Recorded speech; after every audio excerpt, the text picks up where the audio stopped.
Bolsonaro é denunciado pelo Procurador-Geral da República por vários crimes, dentre eles organização criminosa e atentado ao Estado Democrático de Direito. Esse é o tema do vídeo de hoje. Eu sou o professor Alan Yost, sou defensor público e professor de Direito Penal aqui do Estratégia Carreira Jurídica. Peço para você já deixar aqui o like no nosso vídeo, se inscreva no nosso canal e deixe seu comentário para interagir conosco, que teremos o maior prazer em responder e interagir com vocês também. O que abordaremos nesse vídeo de hoje? Como mencionei, trabalharemos ali então os principais pontos da denúncia oferecida pela Procuradoria-Geral da República, em especial uma contextualização dos fatos, uma introdução explicando em síntese o que aconteceu e o que levou a essa denúncia, as tipificações penais, em quais tipos penais Bolsonaro e os demais denunciados estão em cursos, os elementos informativos que levaram à denúncia, falaremos sobre a colaboração premiada que vem sendo muito trabalhada, principalmente pela mídia, e os desdobramentos ou possíveis desdobramentos dessa ação penal que se inicia agora em face do ex-presidente Jair Messias Bolsonaro. Então vamos lá. Essa denúncia oferecida aqui contra o Bolsonaro envolveu também, obviamente, ali a denúncia de outros envolvidos, em especial pessoas do alto escalão ali das Forças Armadas brasileiras. A Procuradoria-Geral da República, após uma série de apurações, dentre elas a realização de acordo de colaboração premiada entre Mauro Cid, o ex-ajudante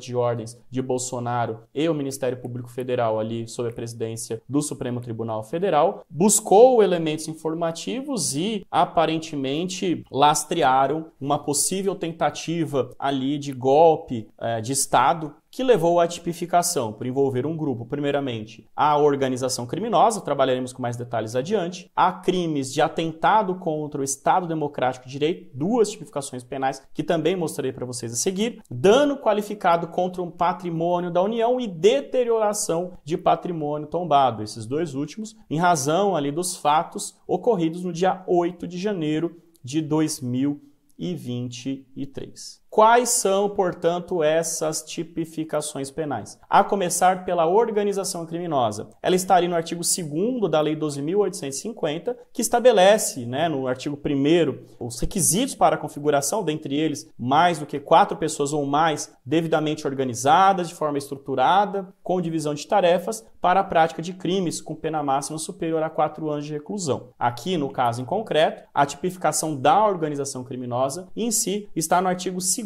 desta mesma lei, que após as investigações realizadas pela Procuradoria-Geral da República, concluiu-se que esse grupo atuou sim, então de forma estruturada, com divisão de tarefas, para a finalidade, os delitos, fins, digamos assim, eram atentar contra o funcionamento dos poderes. E tivemos alguns líderes dessas organizações, que em especial são Bolsonaro e Braga Neto, além de outros militares e civis também envolvidos. Os tipos penais de atentado contra o Estado Democrático de Direito foram ali imputados a esses agentes os tipos dos artigos 359-L e 359-M do Código Penal, em especial pela tentativa de se impedir o funcionamento dos poderes e depor um Estado, um governo, melhor dizendo, legitimamente eleito. Houve uma suposta articulação para descredibilizar as eleições e preparar um golpe de Estado. Então, em tese, a tentativa de funcionamento dos poderes e tentativa de golpe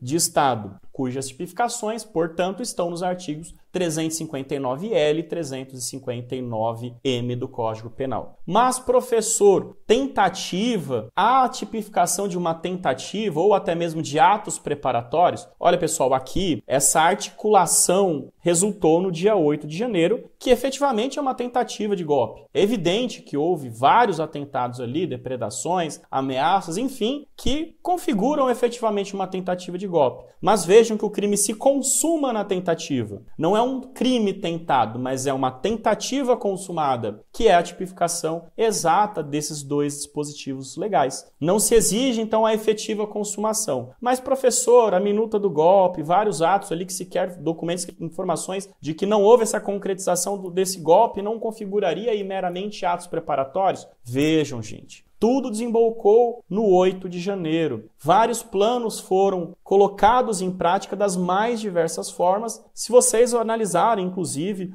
o acordo de colaboração premiada, a gente vê informações ali que tiveram, inclusive, financiamento de alguns dos envolvidos, com entrega de dinheiro. Houve, sim, toda uma movimentação e, no final, tivemos ali o ataque em 8 de janeiro, que tipificou, que levou à tipificação dos envolvidos por mais 2 crimes. Dano qualificado contra o patrimônio da União, ali no artigo 163, parágrafo único, incisos 1, 3 e 4 do Código Penal, e também deterioração do patrimônio, de patrimônio tombado, tipificado no artigo 62, inciso 1 da Lei 9.605. Mas por quê? Se eles não participaram? Bolsonaro, por exemplo, estava lá nos Estados Unidos. Por que essa tipificação, professor? Olhem, pessoal, se vocês analisarem bem, houve um incentivo, supostamente, um apoio moral, inclusive material, para a realização desses atos no dia 8 de janeiro. Essa forma de incitar, lembrem-se, é um dos elementos, inclusive, da participação. Induzir, instigar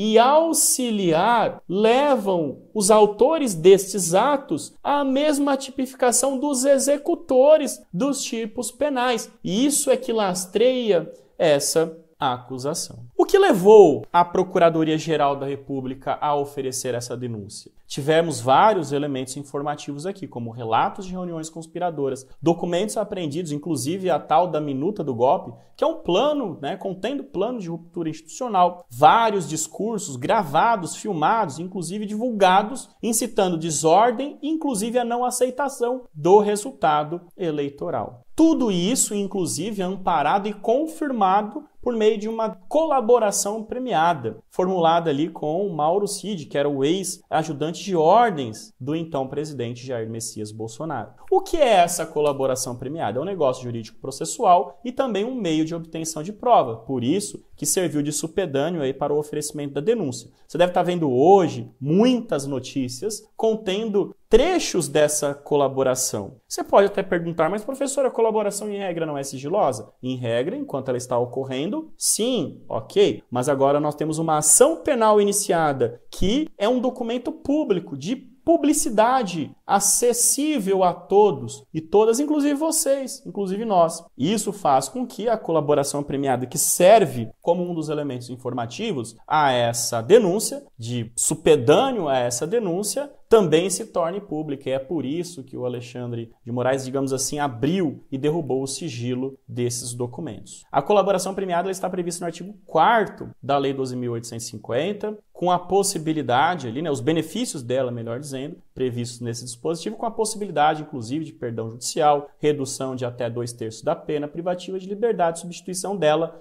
também, ou pelas penas restritivas de direito. Lembrando que o agente tem que colaborar efetivamente, de forma voluntária, e levar a algum dos resultados, algum ou alguns previstos nesse mesmo artigo 4º da Lei 12.850, dentre eles a identificação dos autores das infrações penais, a prevenção de novos delitos, a identificação da estrutura da organização criminosa, que é o que aparentemente se verifica a partir desta colaboração premiada, que serviu ali de base para a denúncia. Quais são os desdobramentos ou consequências? Primeiro, lembremos do princípio da presunção da inocência, que todos têm direito a ele, inclusive o ex-presidente Jair Messias Bolsonaro. Independentemente de qualquer concepção política, ele possui direito de responder em liberdade. E somente uma eventual condenação é que, de fato, poderá levar aí ao cumprimento das penas privativas de liberdade que podem eventualmente ser impostas.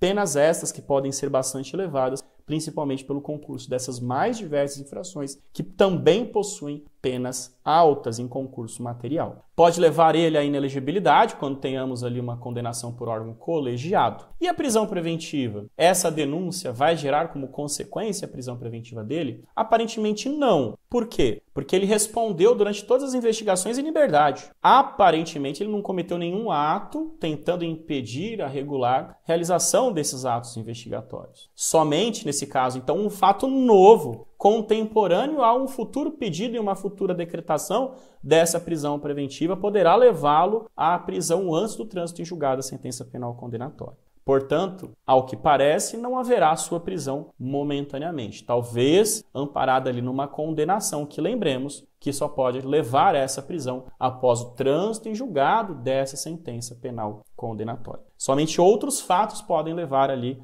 à sua condenação. Então, pessoal, em síntese, é isso. Eram essas informações que eu queria trazer para vocês. Obrigado, tenham um excelente dia. Não deixem de deixar o like aqui no nosso vídeo, se inscrever no nosso canal e deixar o comentário.